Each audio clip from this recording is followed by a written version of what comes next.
Good morning, everybody. I'm Ed Barco here with Francisco Rubalcava Jr. And it's Thursday. What's going on, sir? Not much.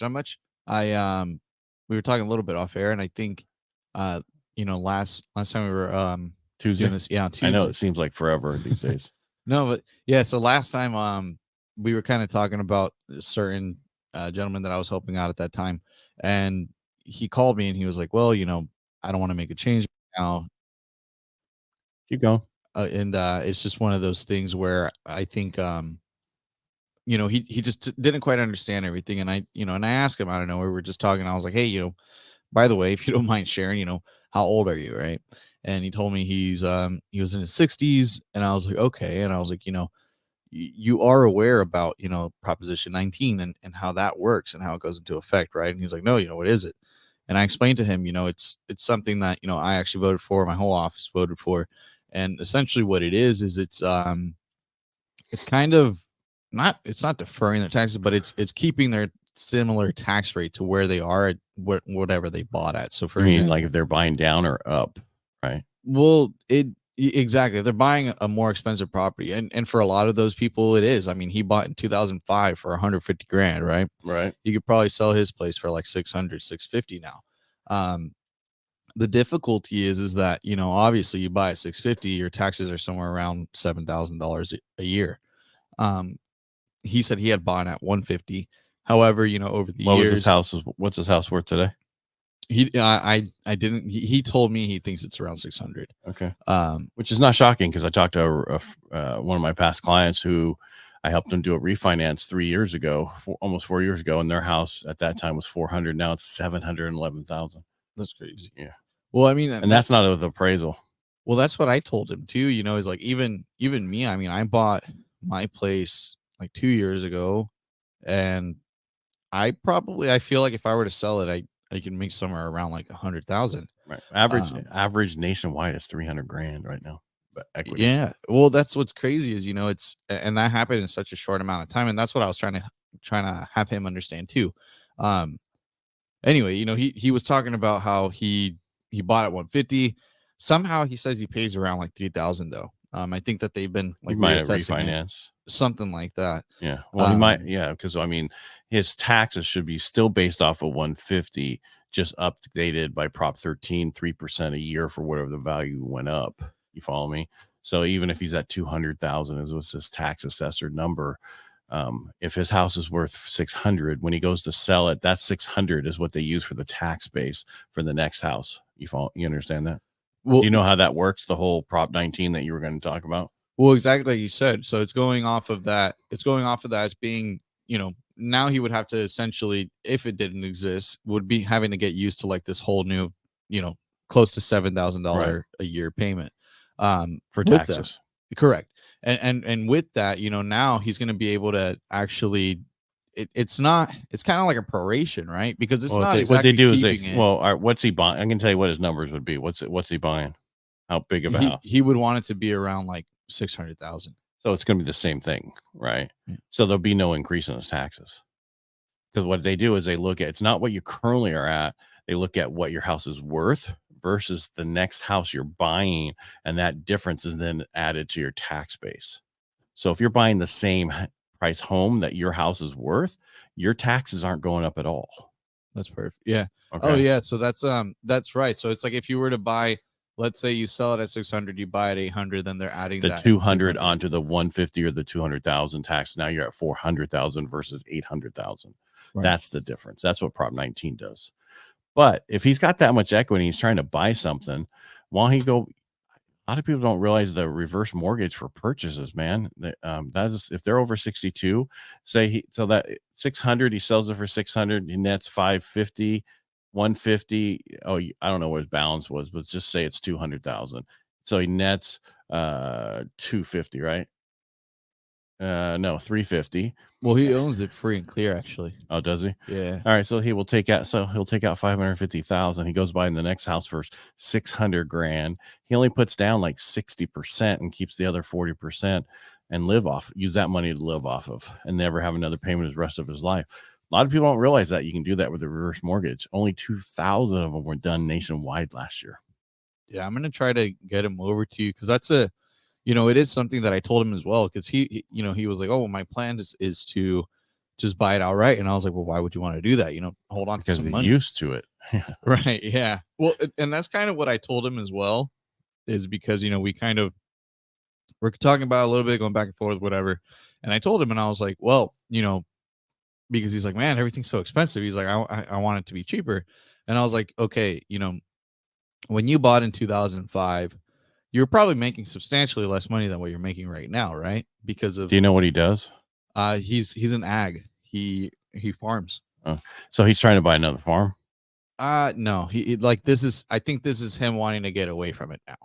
Like, he's wanting to, because he said, he's like, if I want to get something in town. Okay. Well, then that would be perfect. That's why I'm asking. And he's over 62. Yeah, he's like 60. I think he says like 64, 65. The reason I'm saying is the closer you are to 62, it's going to be more than like putting down 65%. The closer you are to 70, the closer it is to 60% down on that purchase. Yeah.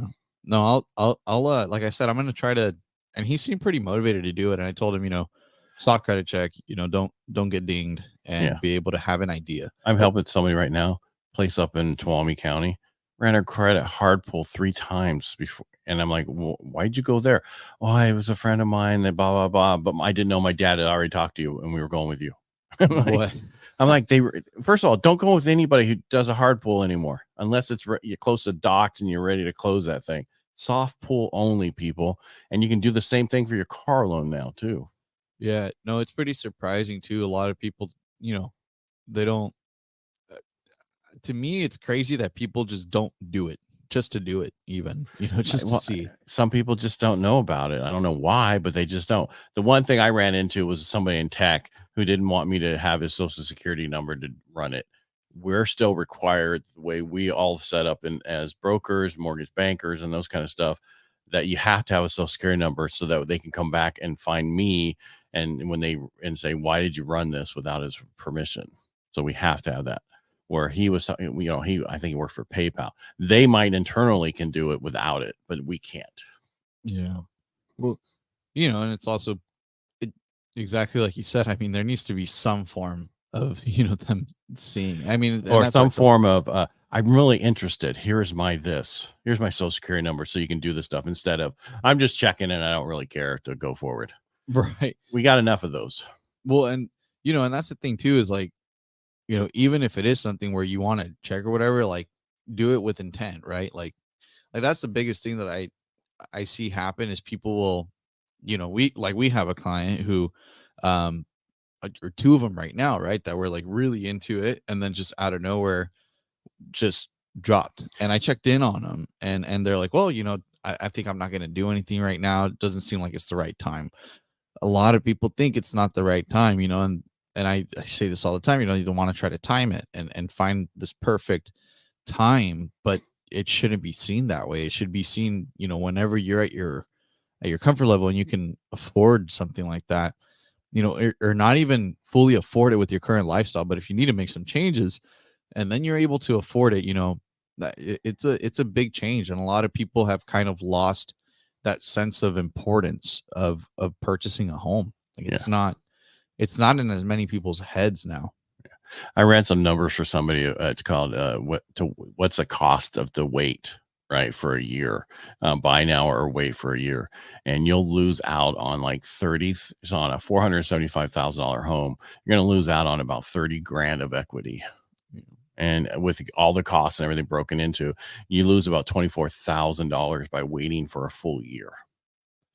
Yeah, it's so divide 24,000 by 12, and that's what you lose a month by waiting. Well, it's it's that, and then on top of it, you're still paying rent. So it's right. like, no, but that's just what you lose on depreciation and what you pay down your mortgage, that kind of stuff, and you get to write it off. But not everybody has write-offs these days. They just take the bare minimum write-off, because that's all they, 12,500 or whatever it is now, 17,000. Yeah, no, it is, it's crazy. And that's the thing is, so many people still waiting for this perfect moment. It's not coming. I mean, I just, we're going to keep having our small adjustments here and there, but people need to understand, I mean, real estate, definitely it's a long-term thing, especially now with the way that all the duplexes, all the investment properties have been bought up. Everything is a waiting game now. You're investing in the long term, and people don't understand that. Yeah, and the market's not going to drop. Maybe huge multifamily apartment complexes who are bought with adjustables instead of Fannie Mae fixed rates. That would probably that's the only thing. And I don't know how many was around here. They're just, people are buying it. I had a guy on the radio show last week and he called it the greater sucker theory, which is all these people bought these apartment complexes for, ridiculous amount of money, and the rents didn't cover, and they were waiting for the next person to come and buy it from them 6 months, 8 months later. And they called it the greater sucker theory, that somebody is more of a sucker than you are. They'll come and buy these from you. Well, that's coming. It's like a Ponzi scheme is coming to an end, and that's what's going to fall apart. Right. Yeah. It doesn't support it. I think, so much of it started going towards what the current value should have been. Like, people started assessing these properties and the values as what the rents should have been. And they're like, if you buy this and you get the rents up, this is how much you could be making, right? Like, exactly like you said, just a scheme overall, because it just, instead of, it's weird because they're still appraising, right? But but there's a difference depending on how you talking what a 2 to 4plex. Yeah. Well, that's a different animal than a 5 or more apartment complex.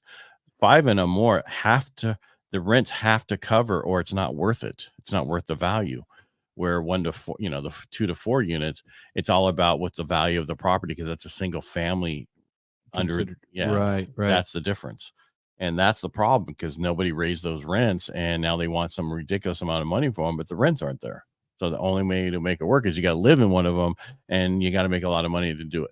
Yeah, that's what's crazy. Well, yeah, because I forget, after 4 units, it goes into that whole like DSCR thing, right? Well, it's more of a, what does it cover? Yeah, what's the cap rate? What's all the other stuff? Where below that doesn't really have a cap rate. That's something internally you figure it out. Yeah. All right, man. Thanks for coming in today. Appreciate it. No, thank you. I appreciate you having me. It's enjoy you. Yeah. You Gen Zers. All right, we'll be back on Tuesday. Thanks for being here, and enjoy the holiday on Monday. If it's President's Day, I guess there were 2 in a row. I guess 2 different presidents, but this is the main one on Monday. A lot of places are open. A lot of places are closed. What are you doing? Anything special this weekend? Working. All right. Reach out to Francisco Rubalcava Jr. He's working this weekend, and he'll take care of you. And again, thanks for coming in today, and we'll talk to you next week.